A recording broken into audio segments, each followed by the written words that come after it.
Hey everybody, this is Kay, and this is Dark Tales from the Road.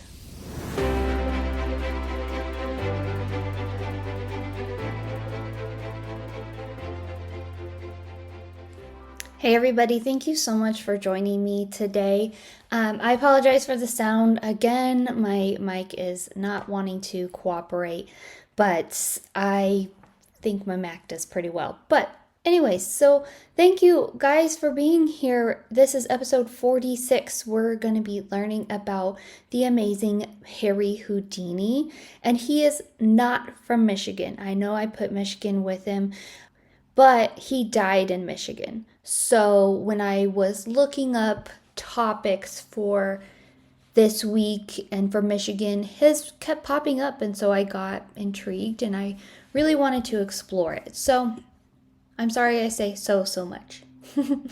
But let's go ahead and get started. If you're new here, I do a little bit of history about the state and about the city. We're going to be going to Detroit, and then I jump right into the subject. If you don't like history, fast forward 20 minutes or so, maybe. I don't know how long I usually do these, but if it's something you're not interested, you can definitely fast forward to the subject. All right, we're going to Michigan, guys. So by the end of the 18th century, there were very few people that actually lived in the Michigan area. It was very much the property of the indigenous people. But then Great Britain also came into play later on until it was seceded to the United States in 1783. Then after that, from around 1795 to 1842, the government decided to come in and seize all of the land from the Native Americans in Michigan. And there were a ton of different treaties that they were actually coerced into signing. So 5 decades, the indigenous land was about 57,000 square miles. By the end, it was just 32 square miles. That's so sad. And then that was the 1830 Indian Removal Act. And so that's when the Native Americans were forced to leave Michigan and they moved west of the Mississippi River, a lot of them to Oklahoma, Kansas, and a bunch fled to Canada also.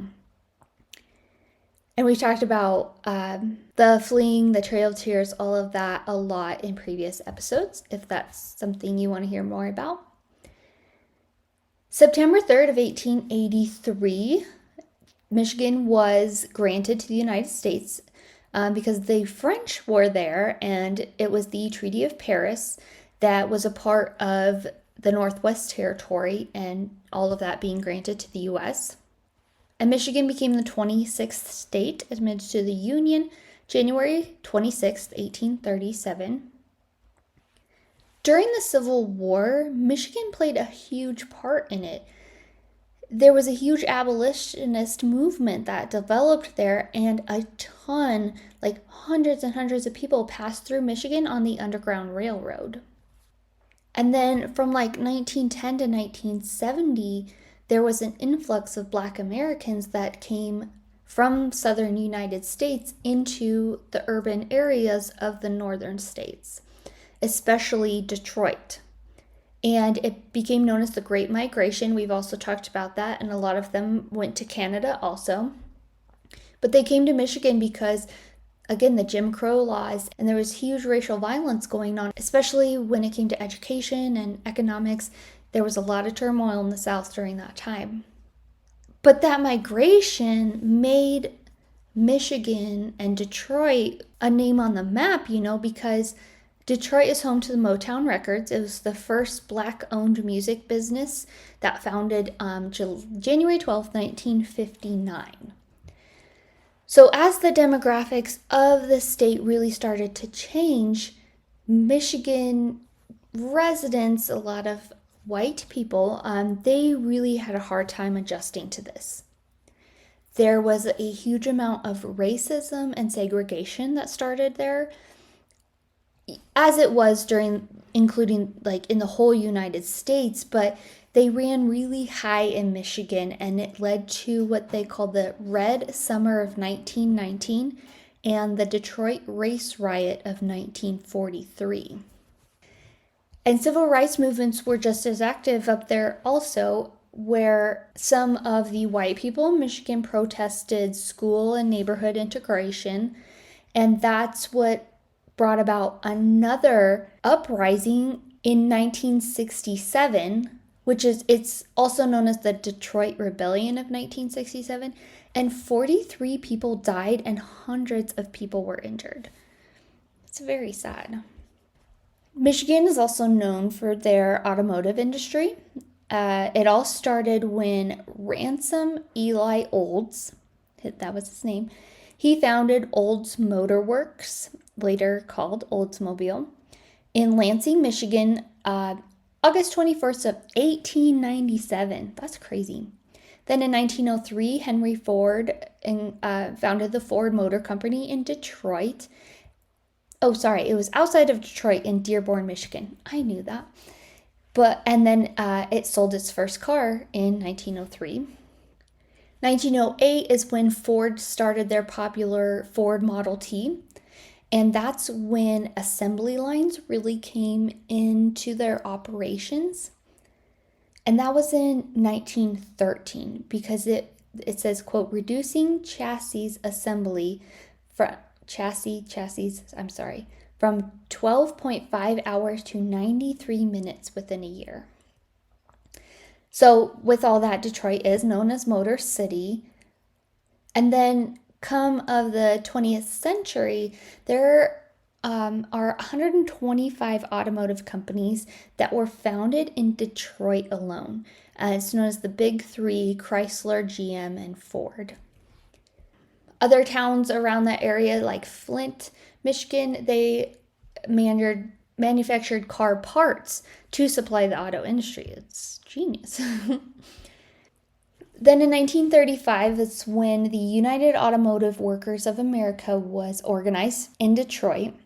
It was organized to fight labor disputes that were plaguing the auto industry, and also ended up with a sit-down strike at GM at their car plant in Flint. Then between like the 1940s and 1960s, the auto industry began to change dramatically.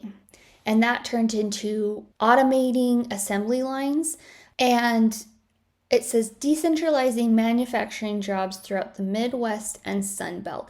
And so that is what hit a decline in the auto industry, which the 1970 energy crisis did not help that either. The city suffered greatly, Detroit especially entering into the early 21st century during the recession. And GM and Chrysler actually declared bankruptcy and were restructured by the government.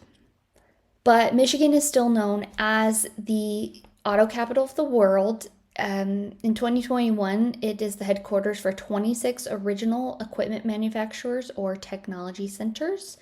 And 20% of the workforce work in the automotive or motility industries. Some fun facts. Michigan is known as the Wolverine State.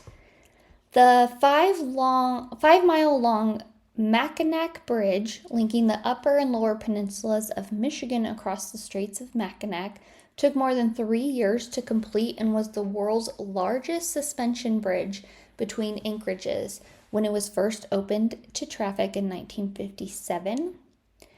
Michigan has more than 11,000 inland lakes and 36,000 miles of stream, 3,000 miles of shoreline along the Great Lakes. And the Great Lakes contain more than 80% of North America's surface freshwater supply, and that's more than 20% of the world's freshwater supply. I've been to Michigan. I really like it. I went in the winter though, which was crazy, but it's a cool place. I have a lot of friends from there. Okay, let's jump to Detroit. It was founded in 1701 by a French trader, and coming up into like 1850s to 1950s, so that huge gap there, the population grew and changed very dramatically. industry was a huge part, and that really appealed to a lot of migrants. And so a lot of European immigrants and then a lot of blacks from the South came in. But like hitting that 1950s point, the population declined badly because the white community moved out of the suburbs, and the loss of industry, the loss of the automotive industry, it hit very hard in Detroit. So all the like economic things going around and depressions and recessions, and they were definitely felt way more heavily in Detroit than a lot of areas, because we saw a decline in motor vehicles and automotive parts, and they also had different machinery factories with machinery that were like robots, like assembly line ones that do it themselves. And so, those were declining, steel and chemicals, and it just overwhelmed Detroit, and all of that importance that was around them creating jobs and economy was declining. A governor of Michigan named Dennis Archer, he decided he wanted to rebrand the city, try to make it more desirable. So he spent millions of dollars to redo the infrastructure. They came in and started building casinos because gambling was then legalized. And that was when the stadium for the Lions and the Tigers, the Detroit Lions, the football team, and the Detroit Tigers, the baseball team, were built. And that was in the 1970s is when those were built. So I don't have a lot on Detroit. Detroit has a very long history. There's a lot. But if I were to keep going and going on about Detroit, I would take a lot from the subject of Houdini. So I do keep those kind of short sometimes. I try to do some key points and stuff like that. But if I did miss something that you wish I would talk about, just let me know. I would love any and all feedback. All right, we're going to visit Harry Houdini. Very excited. This guy has a very unique life. He's a very unique person, but he made a name for himself. He worked very hard for it too. So Harry Houdini was actually born named Eric, or yeah, Erich. Eric? Sure. Eric Weitz. He was born March 24th of 1874, and he was actually born in Budapest to a Jewish family. And he is known as a Hungarian-American escape artist, a magic man, and a stunt performer noted for his escape acts. He came over to the United States in 1878, and he actually lived in Appleton, Wisconsin at the time, because his father worked at the Zion Reform Jewish congregation and was the rabbi there. Unfortunately, his dad lost his job at Zion in 1882, so he moved the family to Milwaukee, and that is where they became very impoverished. They really struggled. By 1887, his dad moved with Houdini, to New York City. They actually lived in a boarding house when they were there. And then the rest of the family came over when his dad was able to find some permanent housing. But Eric took several jobs. But his jobs were not what you expect.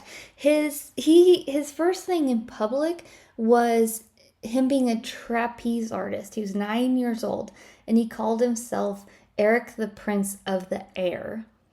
And that's where he started bringing in money as being this public show. So later on, when Eric became a professional magician, that's when he started calling himself Harry Houdini. And he did that because of a French magician named Jean-Eugène Robert Houdin.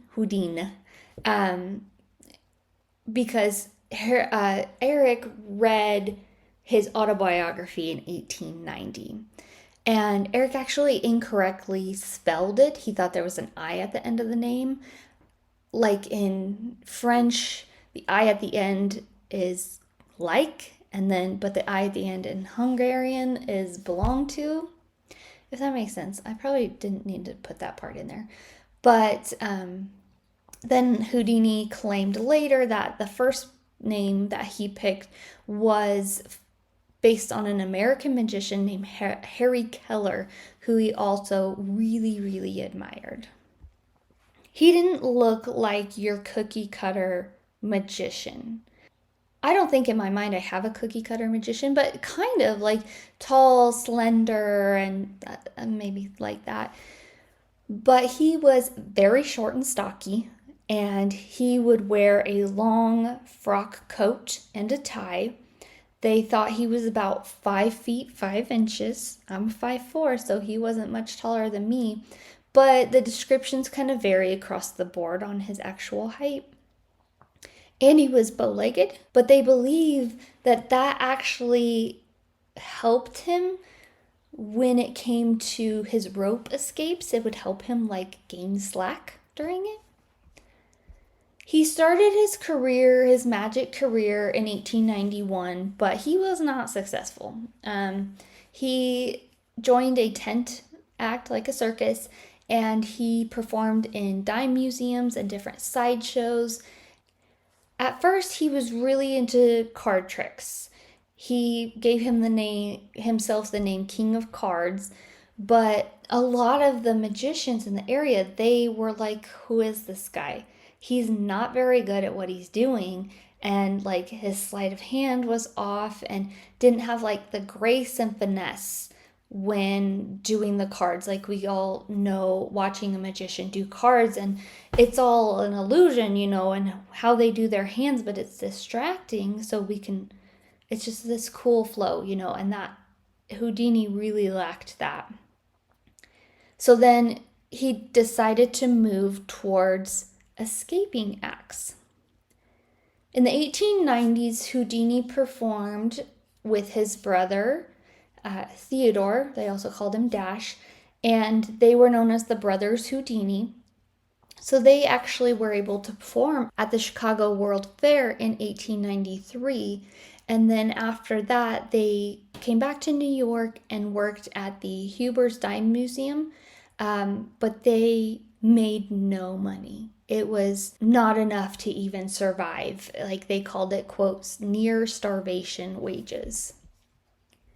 But then in 1894, Houdini met another magic performer named Wilhelmina Beatrice Rayner. Everyone called her Bess.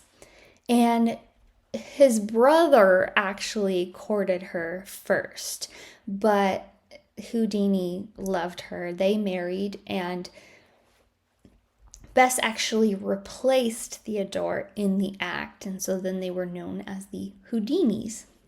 And Bess was there for all of Houdini's career, right up to the end. She was his stage assistant. Houdini's big break, 1899, and he's meeting with his manager at the time, Martin Beck. They were in St. Paul, Minnesota, and Beck was very interested in his handcuff acts, and Houdini's showing him, and he's impressed. And so he was like, I think you need to really show off your escape acts. And so then he booked him at the Orpheum Vaudeville circuit, on that circuit. So this was a huge break for him, because this circuit had them performing at the top vaudeville houses throughout the entire country. And then in 1900, Beck actually had Houdini tour Europe. He was not good at interviews. He really hated doing that. And it really kind of gave people the sense of, who is this guy? And they didn't like him. While they were in London, a man named Dundas Slater, he was the manager of one of the theaters there, he introduced Houdini to a man named William Melville. So he was a part of Scotland Yard and provided the handcuffs. And he so effectively escaped the handcuffs that he completely baffled the police, because Melville was sure that Scotland Yard handcuffs, no way, no one can escape them. Even like Demonstrate tried to do it, but Houdini came in and did it. And so Slater, the manager of the theater, was overjoyed and actually booked him for 6 months. And his show was a hit instantly. And they said his salary rose to $300 a week, which in today's money is about $10,000 a week. So it's like in a month he was making $40,000. Crazy. So then he started including chains and ropes into his acts, including straitjackets. He would use the ropes to be hung from skyscrapers.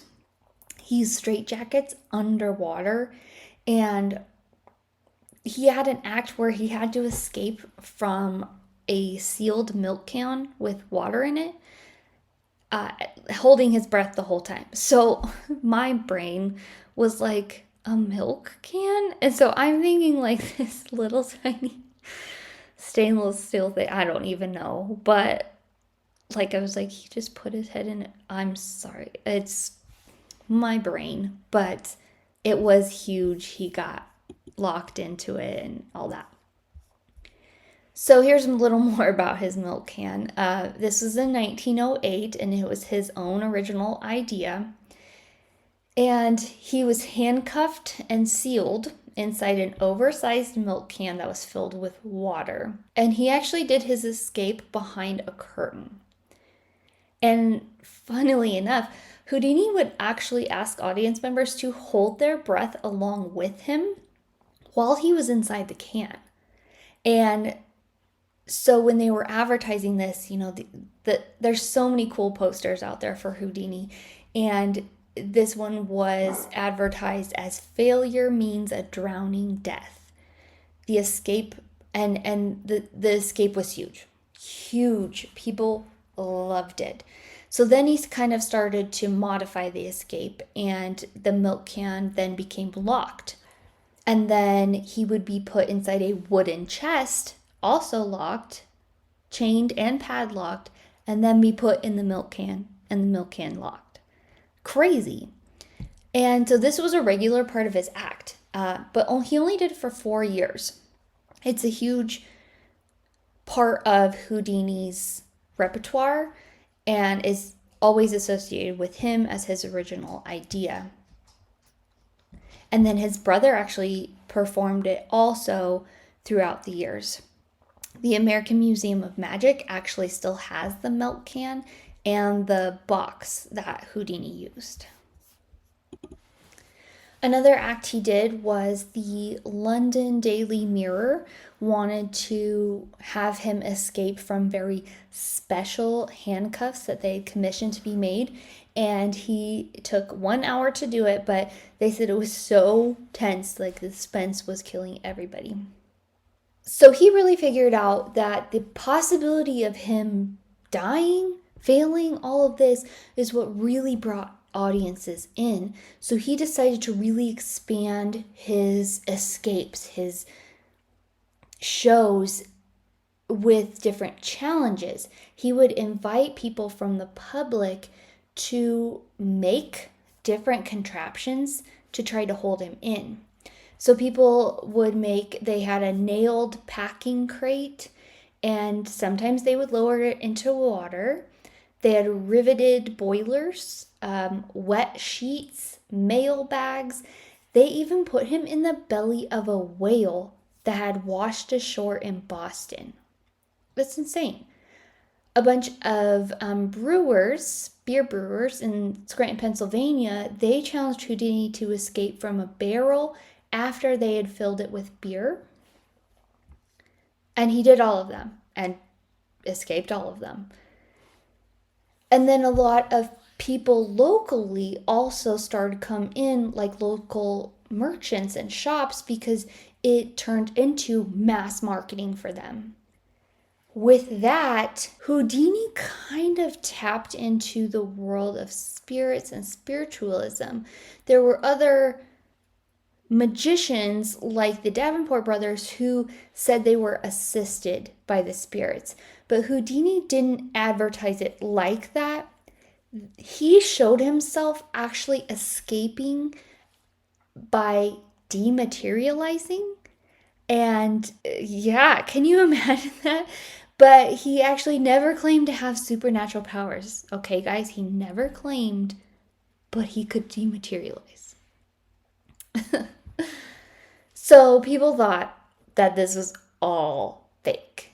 And they thought he really presented himself as a fake spiritualist. And so this was a big moment in time of the spiritualist awakening, all that stuff.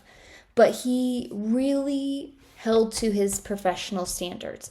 And with that, he wanted to expose fraudulent people.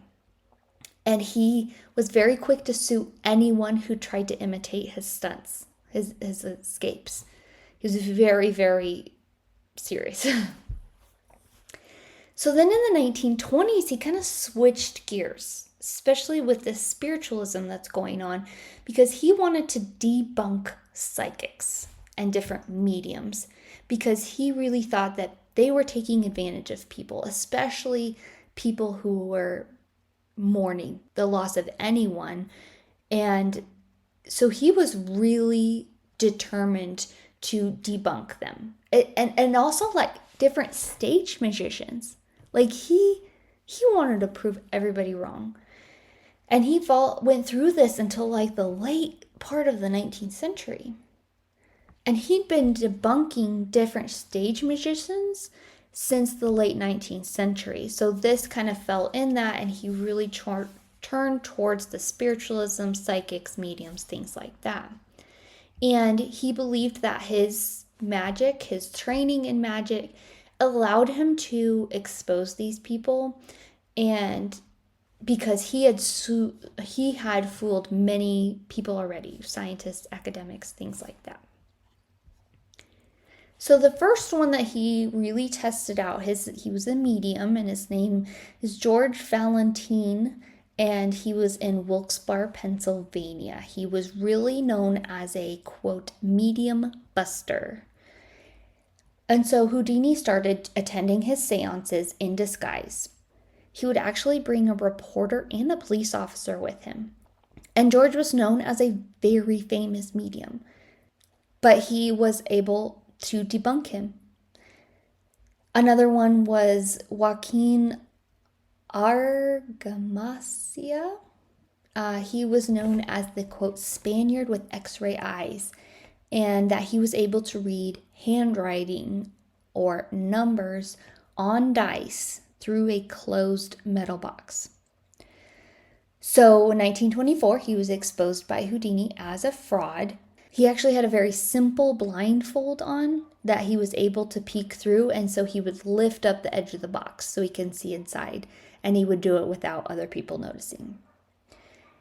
And he also found another medium, Nico Percararo. Yep, he claimed him he considered him fraudulent also. He actually wrote a book about all of his debunking. It's called A Magician Among the Spirits. And I didn't mention this earlier, and I should have, but Houdini had a very serious relationship with Sir Arthur Conan Doyle. Not romantic, I probably shouldn't have said it that way, but best friends, So with all of his debunking and the book he wrote, it really hurt their friendship, because if you don't know, Sir Arthur Conan Doyle is a huge believer in spiritualism. Huge. And he's very firm on his beliefs, and he refused to give Houdini any credit for what he did. It affected their relationship so much. And Doyle actually believed that Houdini was a spiritualist, that he was actually a medium and was able to perform his stunts because of his paranormal abilities, and was able to use those abilities to block out other mediums that he was supposedly debunking. So, with that, they really became public antagonists, and Doyle literally said that he viewed Houdini as a dangerous enemy. Interesting, huh? Houdini actually made several movies also, but they failed. It didn't bring in a lot of money. He made quite a bit, but he wasn't successful, so he decided to quit acting. He also was a huge aviator and became the first man to fly a powered aircraft in Australia. Just a all-the-way-rounded guy, huh? And like I had mentioned, in the 1900s and 1920s, he was touring all over Great Britain, performing his escape acts, different illusions. He was still doing card tricks and different stunts.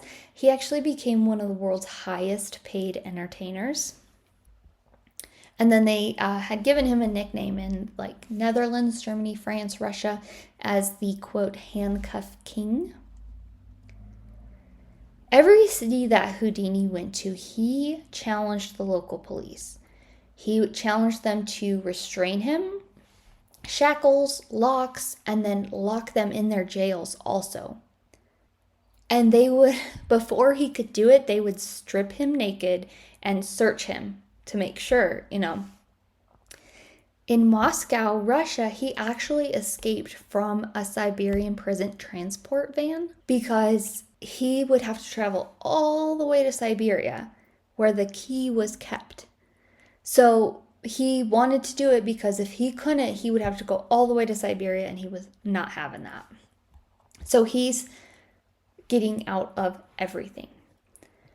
Another performance that he did is called the Chinese water torture cell, and he started this when he was in Berlin, Germany. This was in 1912, and a lot of people were imitating his milk can act. And they were actually suggesting, get away from your milk can act, try this Chinese water torture cell. So Houdini's feet were locked in stocks, and he was lowered upside down into a tank filled with water.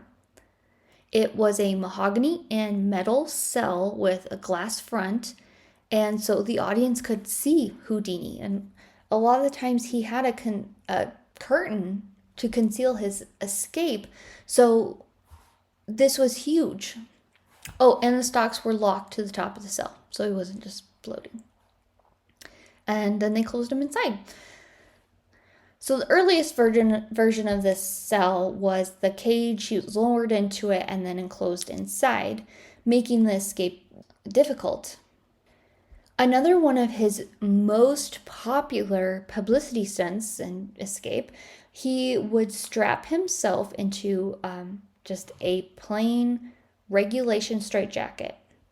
But he was suspended by his ankles from a tall building or a crane. And so he would make his escape in front of huge crowds just assembled around him.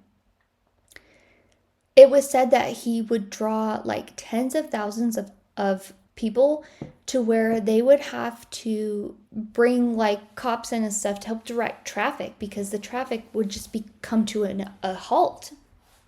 He also would bring in the local newspapers. He would push and get his own press coverage because like he would do this escape next to the windows of a local newspaper.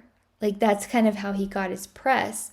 And when he was in New York City, he performed it from a crane that was being used to build a subway. So it's not like he brought in a crane. It's like they were throughout the city doing something. So when he was doing this one that was building the subway, he was hoisted up in the air by the crane, and he was able to get out of the straitjacket, take it completely off, and it took him 2 minutes and 30 seconds. There's actually footage of that escape in the Library of Congress. And then there's also films of it at the Houdini Museum in Scranton, Pennsylvania. At what made this stunt difficult was that he, like, the winds didn't cooperate. And so he would actually be like battered against the buildings because he's swaying. And so then they started putting visible, like, safety wires around his ankle so that he could be pulled away from the building if it was windy and stuff. Can you imagine just watching him getting banged up by, yeah. Okay. Another huge one that was a part of his repertoire was being buried alive. And he had 3 different variations of how he did this throughout his entire career.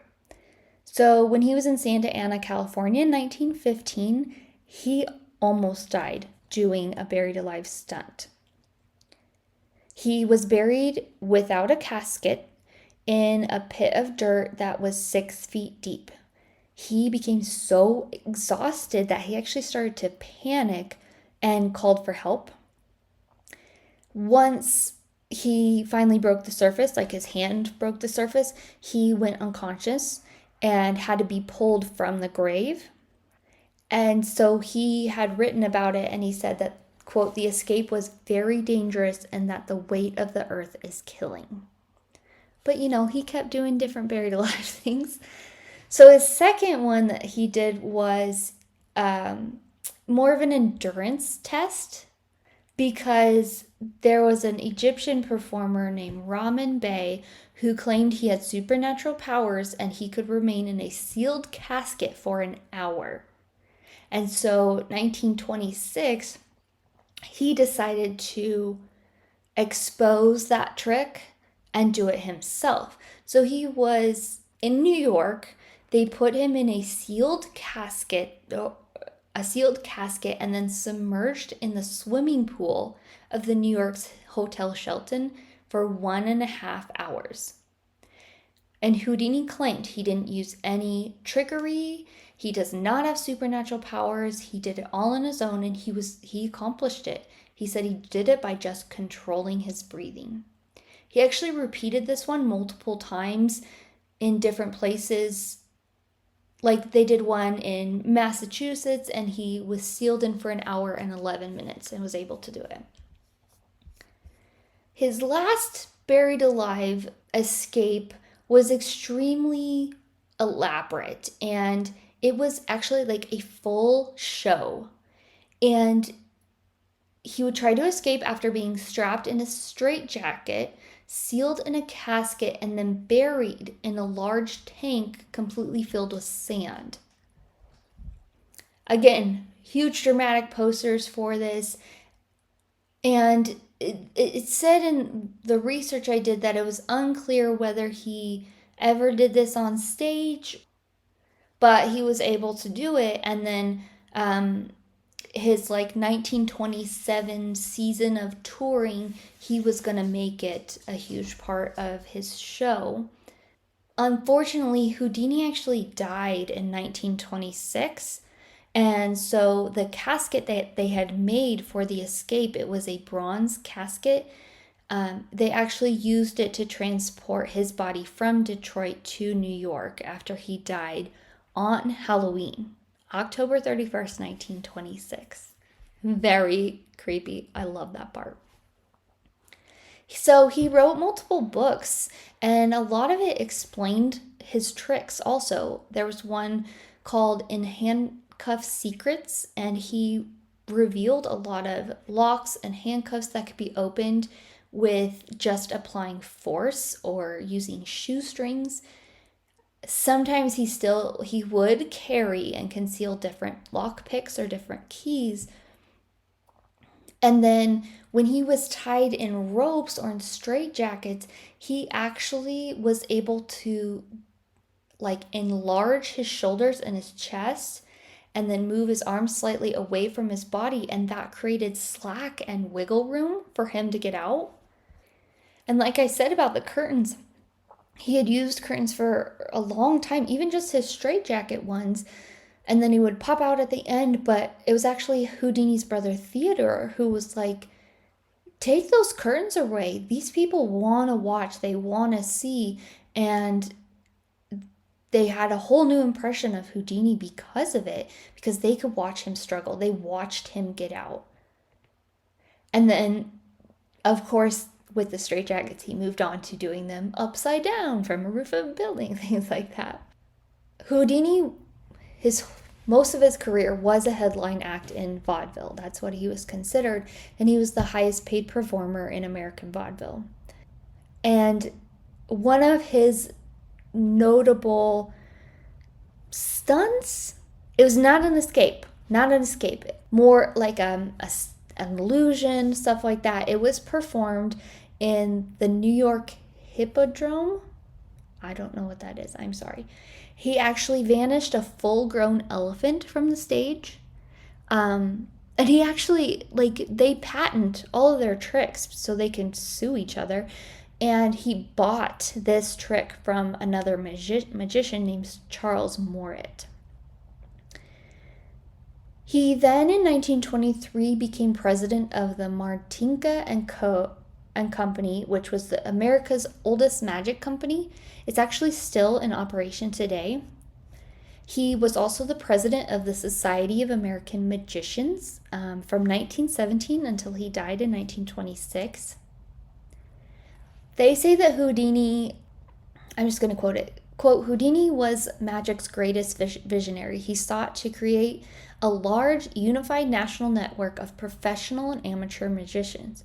Wherever he traveled, he gave a lengthy formal address to the local magic club, made speeches, and usually threw a banquet for the members at his own expense, end quote. So he was a huge part of the magic community, and he grew the Society of American Magicians into a huge, huge organization that United States wide and I think even worldwide, and still going today. And towards the end of his life, he wanted to do another full evening show, and he titled it, quote, 3 shows in 1, Magic Escapes and Fraud Mediums Exposed. This is kind of where the end of Houdini started. They were doing a performance, and this is kind of what, these are witness accounts from, there were 2 students that witnessed it named Jacques Price and Sam Civolti, and they were there and they corroborated everything. They were just witnesses, but the person that was most involved, his last name was Whitehead. I don't know why I didn't put his full name in here, but Price had said that Whitehead asked Houdini, quote, if he believed in the miracles of the Bible and whether it was true that punches in the stomach did not hurt. So Houdini replied that his stomach could endure a lot. And so then Price said that Whitehead, quote, delivered some very hammer-like blows below the belt. Houdini was actually laying on a couch at the time. He had broken his ankle while performing several days earlier. And so Whitehead punched him in the stomach because Houdini kind of told him to, and said that Houdini really winced each time that he got hit, and he actually stopped Whitehead and made him stop mid-punch because he was like, I've had enough. I can't do it. And that really came, and what really happened was that he had no opportunity to prepare himself against the blows because he didn't realize that Whitehead would all of a sudden strike him so suddenly and with so much force. And then if his ankle had not been broken, he would not have been laying down. He would have been up in a better position. And I've heard, you brace yourself with your abs, with all your muscles and things like that. But that's not what happened. Whitehead just started punching him as he's laying on a couch, He still performed that night, but he was in so much pain. He was not able to sleep, and he said he was in just constant pain for 2 days, but he did not seek medical help. Finally, he was forced to see a doctor, and he had a fever of 102 degrees Fahrenheit, or 39 degrees Celsius and an appendicitis. And so they were like, you need immediate surgery. But he said no. He decided to go on with his show, and it was in Detroit, Michigan at the Garrick Theater in October 24th, 1926, and that was his last performance. He had a fever of 104. So he still took the stage, but he actually passed out during the show and came back to, was revived, and continued the show. So after the show, he was rushed to the hospital. He was at Detroit's Grace Hospital. It's still kind of unclear if what happened in the dressing room caused his death, but between the blunt trauma and his appendicitis, so it's uncertain if those two played a part. But there's actually a theory out there that said that Houdini knew he had an appendicitis and that he may have taken the abdominal pain more seriously if he had not received the blows to his abdomen.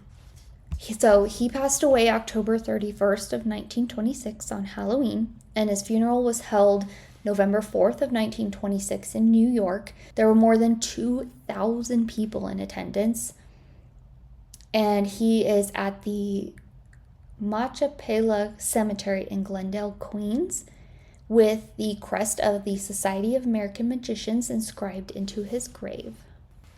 Before Houdini died, him and his wife had an agreement that after death, they wanted to be able to communicate. And so they had a message that they would send to each other that says, Rosabelle, believe. So it was a secret code that they would use because Rosabelle was their favorite song. Bess would hold yearly seances on Halloween for 10 years after Houdini died. So in 1936 was her last unsuccessful seance. She did it on the roof of the Knickerbocker Hotel. She actually put out the candle. She had the candle burning beside a photograph of Houdini since his death. So like 10 years. And so then in 1943, Bess said, quote, 10 years is too long to wait for any man, which I think is so funny.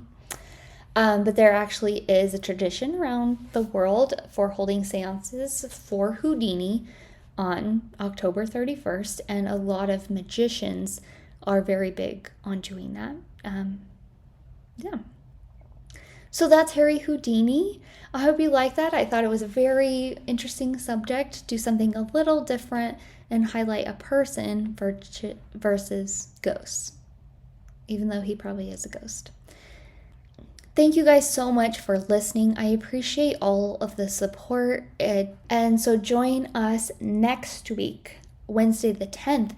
We're going to be going to New Jersey. And Friday the 13th is our bonus episode number 6. So I'm going to pick out probably a Friday the 13th dark story. I'm excited about that. And then after that, the 17th, we are going to Minnesota. The 23rd will be our zodiac, will be in Gemini. And then the 24th will be in New Hampshire. And then to round out May, we are going to Mississippi, which will be the 50th episode. Oh my gosh, I can't believe it. But yeah, we have a lot of episodes in May. 1, 2, 3, 4, 5, 6, 7 episodes. So May's a good time. Let's do this. Thank you all again for listening. You can follow me on Instagram, Twitter, TikTok, and YouTube. And I also have a Patreon if you would like to support the show. Until then, guys, we'll see you later. Bye.